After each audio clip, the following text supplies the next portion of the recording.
So, you're feeling bad. Things might not be working out for you. You don't know why. But yet, you're always hitting blocks in your life. Your life is just not working. It could be guilt. And it could be Catholic guilt. Even if you don't practice any religion now. Transgenerational and transcultural tensions get passed down to us.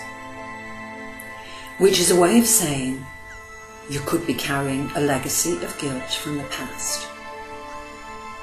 And this past could be from your family's past, your own history. This blocks us. Unconsciously it blocks us. And it makes us lonely. I'm going to tell you a story now. I had decided that I should take all the power out of the religious names and words, obviously for readers' comfort within my book. So I had decapitalized God, Jesus, etc. So that means God with a small g, Jesus with a small j. I thought there was a lot of truth, and that's truth with a capital T, behind my decision. And I had exercised self-authority. I had done that I should have done, and actually readers liked it a lot. This was actually a Speak My Truth experience. When I had started my meditation training with my wonderful teacher Sam Singh in Yorkshire, he had introduced us to the yogic concepts of the divine, or God, if you like. And I had said I could easily accept the divinity of the self, but I wasn't a God person.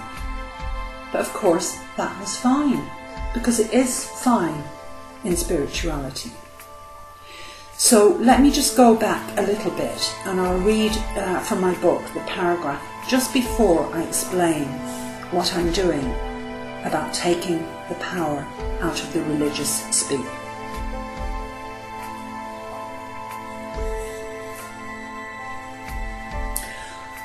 Women do still feel the guilt and the shame and the disgrace of Catholic guilt.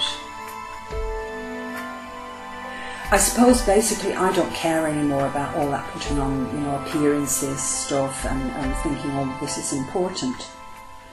Because a lot of it is about pleasing others and finding your place, a need to belong.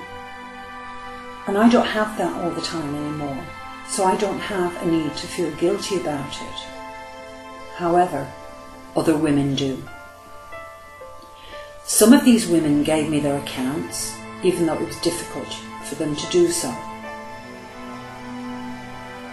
And they were sacred moments. I really respected that, and I felt privileged to be in that place. In some cases in this book, I have had to write their stories in a way that wouldn't identify them, so as not to betray their confidences. For that reason in the book, I may not have given much in the way of background detail about what a woman, her experience was, other than her name, the name that I called her in this book. And also I said that I felt very privileged. There are particular women in the book that I've kept in mind and kept in my heart in the writing, just as if they were sitting by my side and we were talking about our stuff, and I felt maybe like their sister. So let me go on. This is an introductory podcast for the launch of the book Daddy's Girls Guilty of Hell by Susan E. Ratley, the Amazon Kindle launch.